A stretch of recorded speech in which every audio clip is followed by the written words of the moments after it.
Welcome to Cartoonist Kayfabe. My name is Jim Rugg. I'm Ed Piscor. Today we're going to continue our coverage on Image X Month, but first plugs.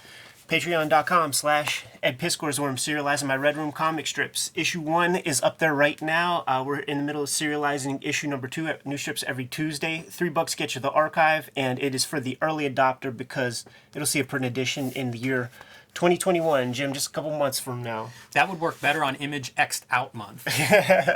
One more thing, man, before the holidays are upon us, the X-Men Grand Design Omnibus it's sold out, so it needs to be reprinted, and whatever's in stores right now is all that's available. So I wanted to give a little push to that. Whenever it gets reprinted, we'll do the proper video because I want people to be able to actually buy the thing. Worth it for this back matter alone, man. The complete script. Ed doesn't separate words and pictures from writing his comics, and nor should you. Yeah, that is an incredible amount of bonus material, man.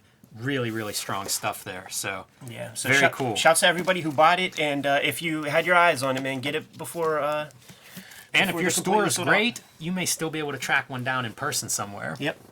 I'm going to give a plug to Street Angel Deadliest Girl Alive. This is my Image comic tying into Image X Month. And this is the collection of all the full-color Street Angel comics that I produced for Image, plus a couple of bonus issues in here. You can get this wherever comics are sold. It is still in print, and 240 full-color pages for only $20. Perfect for anyone in your life, including you. Jimmy, what book you pulling? All right, let's go to Savage Dragon number 13. Nice. Savage Dragon was my favorite comic at this time. I was reading every issue and loving it, and my reading was interrupted to have Jim Lee come on board. So let's see how he does. Jim Lee and the luckiest man in Image Comics, Brandon Choi. Yeah, Scott Williams not in the credit here on the cover. Bennett instead. Nice cover. Like the cover quite a bit. I feel like that's a pretty badass looking dragon. Love the tactical gear, man. Yeah. And it's like he studied how these guys like use the flashlights in those kind of precarious positions. The anchor thing is very much worth noting. You can start flipping.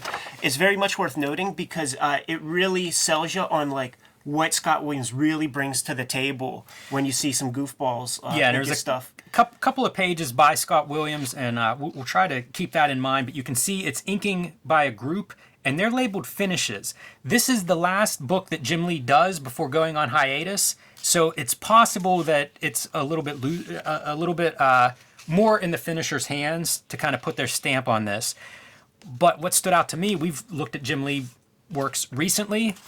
What stood out to me is how much is packed in. You know, it feels like as you become a little more, I don't know if it's confident or mature or something, you find ways to do this more eloquently.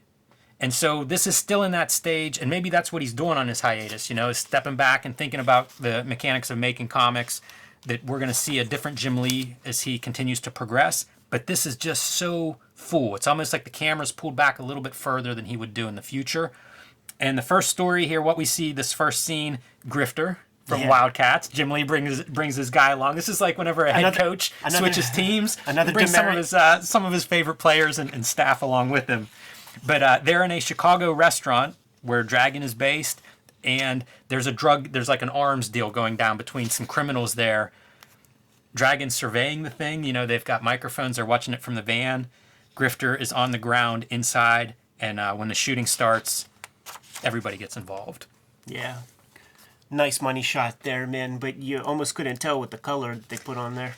Yeah, this is early days of the digital coloring that's going on, and there are a lot of these like dark, kind of dark, I don't know if it's printing or what. I have this theory that a lot of the darker printed comics are dark because you're looking at it on a screen and signing off, and it's just much brighter if it's backlit than it is on paper.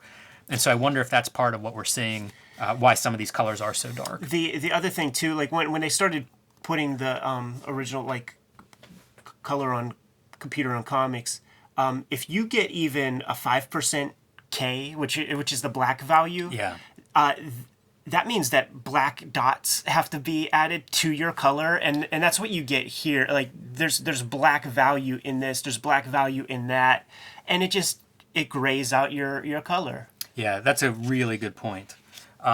Alex, the supporting character from Dragon, is shot in the process of this the shootout here. These are kind of our two big bad guys who are trying to orchestrate this arms deal to establish Demon Seed, a new character, to put him in charge of the Chicago underworld and then the world. So Jimmy, like, we don't have to bury the lead. Like, Eric Larson did another issue 13.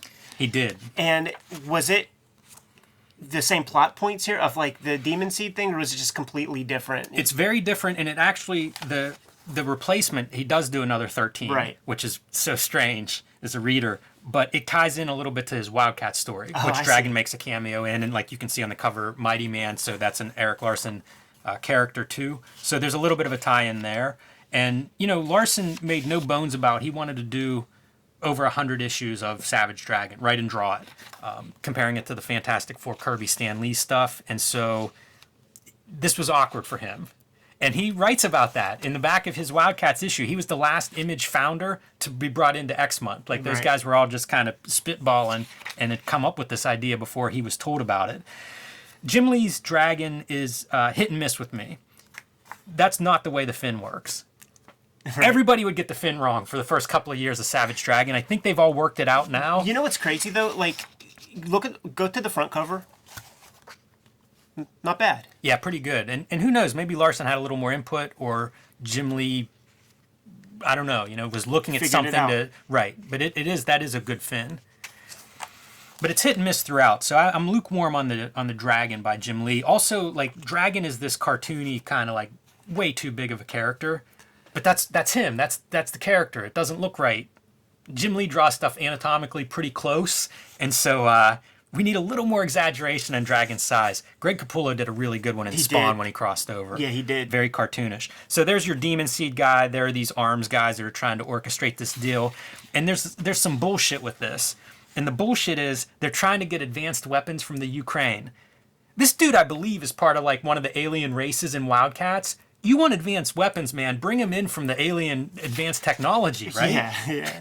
Well, Jim Lee comics, or it's like canon films. Like whenever there's these cliche drug busts that we've seen in like every canon film, that had Chuck Norris in it or something like that, man. You come for the drawing, but when it gets down to the story, forget about it. And the knock that I have on this one, too, is this is a grifter story. Dragon just guest appears. I was going to count panels and then lost interest in that. Yeah. But I'm sure that Grifter's in more stuff than the Dragon, more panel appearances. And it turns out Grifter is working with her. They're undercover international operations agents. There you go. I thought you were a wildcat. Yeah, really.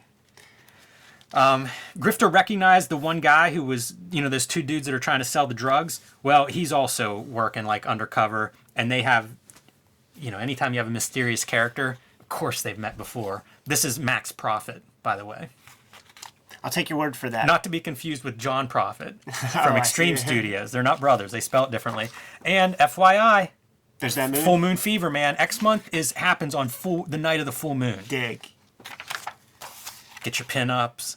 Not my favorite, but I love that they would do the pinups in the centerfolds. Yeah, the pinups are almost always like they were cool to look at, but they always were off. Like, and as a kid, I would get certainly offended at how off some of these pinups would be. It's like, man, Jim Lee's the only guy who could draw Grifter. Yeah, really.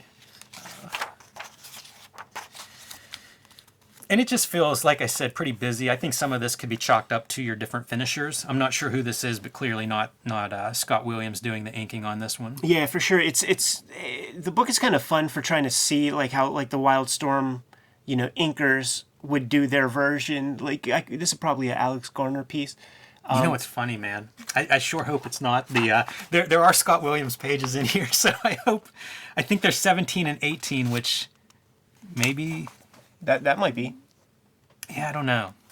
I should have probably flagged that one too, but nevertheless, the big deal's going down. They've kidnapped the IO agent, and so everybody is going to the docks because that's where these kind of deals happen.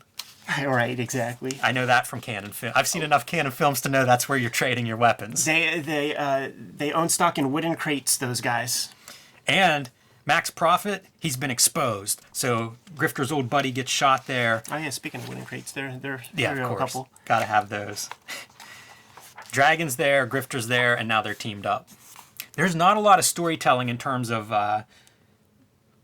how they bond. How do you get this guy who was handcuffed to the hospital bed and now he's free and you've given him some kind of laser guns to use? Shouts to John Pham.